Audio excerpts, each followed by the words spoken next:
YouTube.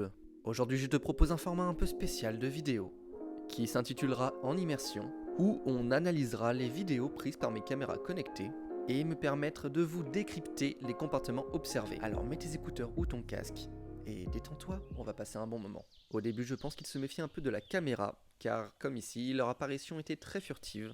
Et comme tu peux le voir en bas au milieu, ils passaient plusieurs longues minutes à l'épier, à être sûr que ce n'est pas un prédateur. J'ai pu avoir plusieurs plans où il l'a fixé. Puis au bout de quelques jours, ils se sont habitués, et ici tu peux voir une de mes femelles qui est prête à pondre, et qui est vraiment très active, et qui recherche un lieu de ponte tout simplement. Ce comportement, je l'ai observé chez les mâles et les femelles avant la ponte, et ce, dans chacun de mes groupes ou couples. C'est une espèce qui peut avoir des interactions très intéressantes en groupe, et j'ai pu remarquer à plusieurs reprises, pour ne pas dire à chaque fois, que le mâle était inséparable de la femelle, surtout quelques jours avant la ponte. Je ne sais pas s'il s'agit d'un instinct de protection, en tout cas, le mâle à plusieurs reprises a pu me mordre lorsque j'approchais la main de la femelle. Changeons donc de terrarium, ici dans le terrarium de mes Novaeguinae, où tu peux voir mon couple qui se baigne tranquillement ensemble. Ce n'est pas régulier, mais parfois je peux entendre certaines petites vocalises qu'ils peuvent émettre afin de communiquer ou se défendre. Je l'ai beaucoup observé chez les mâles lors des périodes d'accouplement, et beaucoup moins chez les femelles, même pour protéger leurs œufs ou leurs petits. On ne le répétera jamais assez, mais les Tribonotus ne sont pas de bons nageurs contrairement aux idées reçues.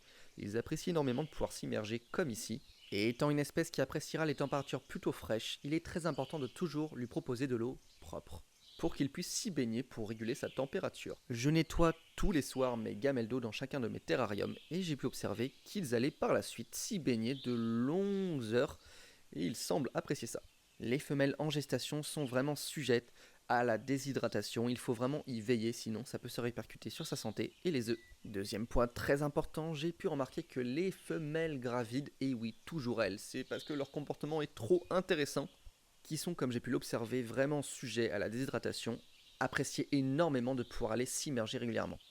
Mes femelles gravides, peu de temps avant de pondre, vont donc régulièrement se baigner malgré des paramètres de terrarium optimaux, et leur comportement revenait tout à fait à la normale après avoir pondu, et ce pendant plusieurs semaines voire mois.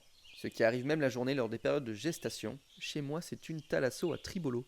Comme abordé plus tôt, le mâle comme la femelle auront des modifications de comportement avant la ponte. Mais c'est surtout l'activité de la femelle qui va augmenter, et ce, même de jour. Et depuis 2 ans, j'ai voulu tester un nouveau truc dont on ne parle pas assez pour les espèces nocturnes, la présence d'UV dans leur terrarium. Ce n'est un secret pour aucun terrariophile, on est bien d'accord, les Tribonotus sont une espèce vraiment très timide. Mais dans chacun de mes terrariums, j'ai pu observer que mes femelles gravides, et parfois même les mâles, allaient s'exposer très régulièrement la journée aux UV.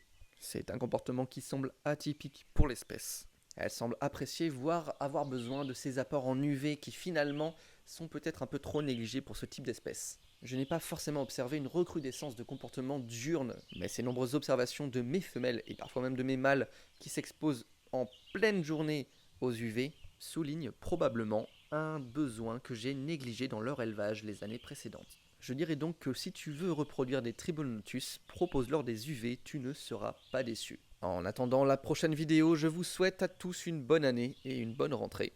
Et j'espère que vous avez été gâtés. Bisous.